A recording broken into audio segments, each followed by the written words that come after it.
play Harvest. Now, this is a worker placement farming game, but before we get into it, don't forget to hit that subscribe button and that notification bell because board games are amazing, and that's what we do here at Legends of Nirvana. And this is Kickstarter arrival season because Gen Con is just around the corner, so we've got a ton of these that have been coming in, and will more do to come. Yeah, so we're very excited to show you some of these. All right, so Randy, can you tell us a little bit more about Harvest? Sure. This is the Kickstarter Deluxe. I think this one is actually called the Big Barn tier. This is got a Board Game Geek rating currently of 7.6 and a rank of 10,753. It's a 1 to 4 player game, average length 30 to 60 minutes, age 10 and up, which is probably about right. It's actually very child friendly, but there's a lot of iconography and a lot of just the limited worker placement. Some of the concepts of worker placement might be a little tough for younger. Designed by Trey Chambers, art by Tierra Connor, published by Keymaster Games. As you mentioned, it's a farming worker placement game, but it's also got variable player powers and polyomino on the boards. The Kickstarter for this, the Big Barn tier, was $149, but it comes with a lot of components we'll talk about in quality. It comes with play mats that are stitched for playing, and it comes with additional completely superfluous little wooden figures for replacing your generic wheelbarrows. They really don't serve any more purpose than the wheelbarrows do, but they look pretty cool. There's a deluxe version which includes the metal coins and wooden plants like this one has, but does not include the play mats and the meeples. And then there's a retail for $59 that is just, it includes wooden bits, but only the generic like tokens for your manure and your pail and your water, not the wooden plants. Okay. So everything's cardboard other than that, and cardboard coin.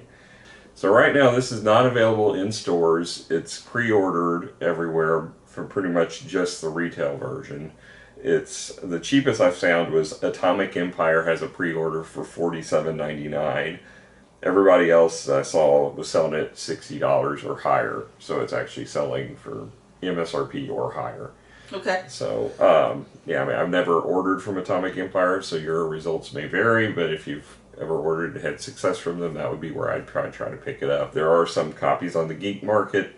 They're marked up, not hugely, but some. So not horrible if you want this game right away. Yeah. All right, so let's get into quality of components. So like we said, we did get the Big Barn edition, and these are so pretty. So just the screen printed workers are absolutely fantastic. It's multiple color. Like, I when I look at the art style, which we'll talk about more on theme, I guess, but the art style reminds me of the old Golden Key children's books, like from the mid 1900s. See that. Yeah, that's what it looks like to me. Is the art style from that the golden spine? Yeah, books. But they've screen printed it on each one. They've shaped the wooden figures to match the print. And then all the Can we talk about the storage for a second? Oh yeah, storage is great. Both for these and for, I mean, just everything on the storage piece is spot on. And then everything had linen finish. You showed me the Rulebook, and I was really impressed about just the quality. The outside cover. When you actually get inside, the paper is not the same. I was a little bit bummed about that. We'll talk about that with the Rulebook. But yeah, the boards are inlaid. Honestly, I don't know if we'll ever use the play mats because the boards are so well nice. done, and the play mats obviously are not going to be inlaid. So yeah, and you're going to have curling, which is going to make it harder to place the tiles. Although I will say the box for the play mats is just as nice as the one that this has got the storage for everything individually in here. So when you lay your boards in, it's going to cover everything up, and then the storage trays also have covers, and they have covers that actually are indented to make it look like it's a barn face. It's actually really cool, and they sit in here and everything's stored well. But the playmats also have a nice inlay box like this, so they can, each one has its own section in there. So they've done an outstanding job on storage. So I think it's just a matter of a decision of how you're going to want to play the game. Both are valid options.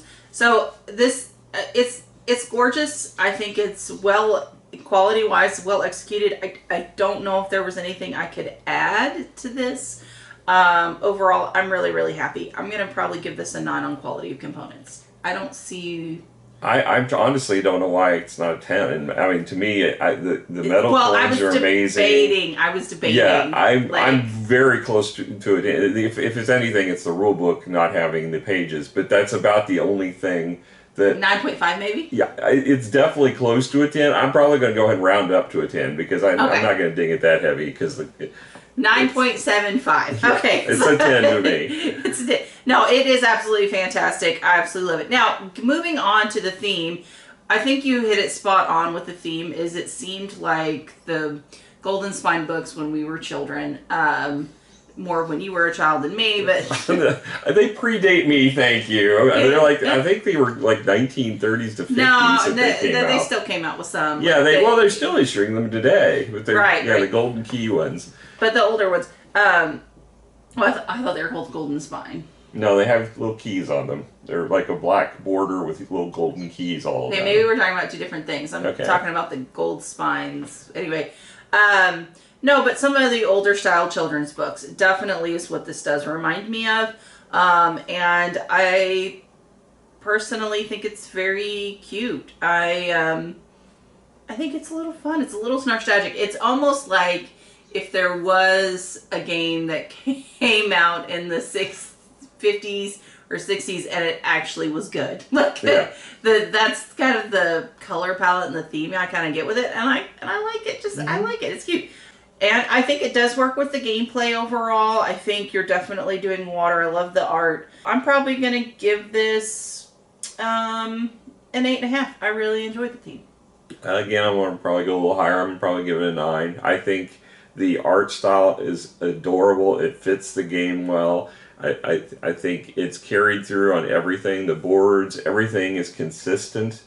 And it just puts you in that nostalgic feel of being in that world of those books where everybody's, in this case, farming, and they got a little village. You got the mayor of the village, which is a cow, and the police officer, or he's a ranger, I guess, but he was a buffalo, but everybody's got their own job. It's just, it's very, brings you back to your childhood. It's very cute. Especially when you're old like me. Very. Yeah. Like you. All right, so moving to the actual rule book, Randy. So first thing, he was so excited to show me. Yeah, it has the feel of one of the Stonemaier books on the outside, and I was super excited about it. And then you open it up, and the pages are smooth. There's no texture on any of the pages, so it's still nice book. It's still nice. As I say, it's just a little down. It was like a down. You got all excited. I did. I got all excited because of this being is beautiful and everything being as top notch as it was. This was a little downer, but it's still fully functional, and the pages are still a better quality paper than what you typically get in a rule book. So in other words, normal people would be more than happy with this. So it's got basically how to play QR code on there, and then the components, which are all pictured, which is always great. Now, this does not show the upgraded components. It shows like the retail version. Yeah, it's easy translation. They've got the game board set up for the main game board and the player board set up, which is really not that difficult. So then you got the game structure, which has the sunrise, which is kind of the pre-round phase. Then the action phase, and then the sunset, which is your cleanup. The sunrise actually has more to it in this game than most games do. But I liked it. Yeah. The general store, they have basically all the different action locations that you can go to and what you do there. And then so it's set up very logically, and then it goes straight into game. And so actually it only is 12 pages till you get to that. So it's from page 3 to 12 as a standard game. Then you have the 1-2 player game variants, and then the description of the characters, and kind of some clarifications about the buildings, and an iconography on the back. There's no cheat sheets for this. That would have been really the only thing that I think it could have had something to step you through, but the board has a lot of it on it for you, so there's not really a huge need for the cheat sheets. It would have been nice to kind of not have to, I did have to reference this a few times starting up since it was our first couple plays or whatever. So we wanted to make sure we got it right. But in general, it's a pretty easy game, and yeah, I'll probably go and give it an 8. I just wish it would have had some cheat sheets to go with it, and I wish that the paper would have been the same consistency throughout, but it's still good. Alright, so let's move on to the actual gameplay. Alright, so as Randy mentioned about the sunrise, so I started out with this tile. Everyone starts out with tile, and based on that number, we are going to then draft for the tiles up here. So if it was my turn, I'm going to end up taking a new tile. I'm kind of, at the beginning of the game, I kind of want some money, so I'm going to end up taking this one. So I'm going to take 3 coins and another wheat. So here's my 3 coins, and then Randy's going to hand me a wheat. Yeah, so then I'm also going to get 2 wheat. So 1 wheat for the actual tile, and then I have a special ability that gives me a wheat, and then it says I can upgrade one of my seeds. So I'm going to take my wheat seed, and I'm going to upgrade it to a strawberry seed. Alright, so that is what the sunrise actually does, and then the other, again, by turn order, can then do their sunrise action. The other thing that you also want to pay attention to the sunrise is your actual player ability. So, for example, this one, gain the non-coin action of your sunrise tile. So, if I'm going back to my sunrise tiles, looks like I get another wheat. So, I'm going to put that out. Okay. So now I have plenty to plant in this game. Now, Randy's going to take his sunrise tile, or do his sunrise action, if you will. So whenever I go out here to get one, I can choose a low number, which would let me go earlier in turn order, or I can take the higher one. Typically, you want the higher numbers in the sense if you want resources. You want a low number if you want to take actions before other people do. Now, I got to consider with a 2-player game, there's a non-player character that's going to be intervening, and they've got a 6 right now. I've got a 1, 2, and a 10, so if I take the 1 or 2, I'm going to get to go before everybody. If I take the 10, I'm going to be last, but I will get more coin, and I'll get a build function. The build function is not real useful right now, because at the start of the game, you've got 6 forest tiles taking up your space. Yeah. Now, I do get to clear one of those as my special action, is I get to clear one of those out every round. And then as my special action of my character, when I clear one, I get to build one or get 2 victory points. So at the beginning of the game, I'm probably not going to want to occupy the stuff that I clear out right away, so I'll probably just take the 2 victory points. But I'm probably going to take something other than 10 just because of that. So I'll probably go ahead and take this 2. It gives me 2 coin. I got 1 here, and then I get another coin. So I've got 3 coin now. I get to raise my poo level by 1. And the poo is used for planting. Fertilizer. For when you're doing the plant action. So I've got a little bit to start with, but I didn't have as nice of a turn as Miranda did, because I didn't get any crops or anything. But you do get to remove one off your tile. Yes, I do get to remove one of these. So when I remove it, I flip it over, I put it into the market at the highest available open slot, and then I have an extra spot to produce. Now, with my character ability, I could actually build one of those immediately if I want. But like I said, I don't really want to occupy stuff, plus I'm short on resources, so I'm just going to take the 2 victory points for doing that purge.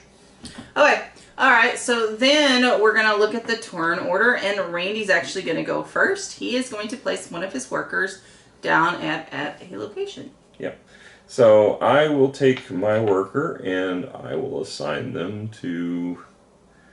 I guess I'm going to get some plants. So I'm going to go here. I get to take seeds for 3 different things. So first thing actually, no, I don't think I'm going to do that. I want to go over here, and I want to I can take 2 coins and 1 action over here, and that's what I'm going to do, because I need coins. So I need 2 coins, please. And then I'm going to pay 1 of those coins. I'm going to keep 1. And I'm going to raise my water bucket level by 1. That's kind of your maximum threshold of how much water you can hold. Yep, absolutely. So, all right. You're next. I am next. I am going to go here, which gives me 2 actions with this right here. I'm going to end up planting 2 wheat and a strawberry. And So that was my plan action. I'm going to have to spend up one of my fertilizer for that strawberry. The chart's here for what I'm going to spend. Then the next thing I'm going to do is I'm actually going to immediately harvest. So I'm going to take my wheat. I'm going to get 2 victory points for this. And 2 poo. Well, yeah, and two poo for this, because that's what I get, and then another victory point. So I get a total of 3 victory points. Okay. You gave yourself 3 poos. Oh, sorry. 2 and 3 victory points. Mm-hmm. All right. So then, now the non-player character with a 2-player game gets to go, and we flip over their tile, and it says Farmer's Market. So they're going to go to the Farmer's Market, and it shows an arrow to the left. So this is the Farmer's Market. This changes every round, and it's going to take the furthest left tile, so you cannot take that location. It's basically just creating blockades. So now it's back to me, and now that I have some money and I have raised my water level, I'm going to go and assign a person over here to take 3 actions. I'm going to first pay a coin, and I'm going to get my water level maxed out. So now I have 3 water. And then I'm going to buy, I guess I will take a strawberry and a blueberry. That's going to take up all my coin. And I'm going to get a strawberry, and I get a blueberry. Now, blueberry is a little unique in this game, so I don't get blueberries by default. I need a strawberry, please. I get to take one of these placeholders for blueberries, and I put them somewhere on my board, so I'll put it here. Not yet. You still have to plant them. Oh, yeah, I do have to plant them. You're right. So it goes over here as a seed. But when I plant it, I will have to do another action in order to actually put blueberries on it. So that's my second action. All right, and so I am going to, trying to figure out what I'm doing, guys. All right, let's look at it. All right, so I'm a little short of money, so I'm actually going to go over here right now.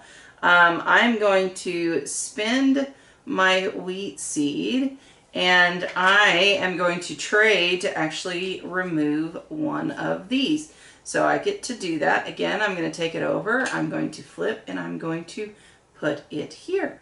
Okay, you're up. All right, well, actually, this person is up. And they're going to take the fields, but they're taking the bottom one. So they're blockading that one, which is good because I wanted this one. So it leaves me that one.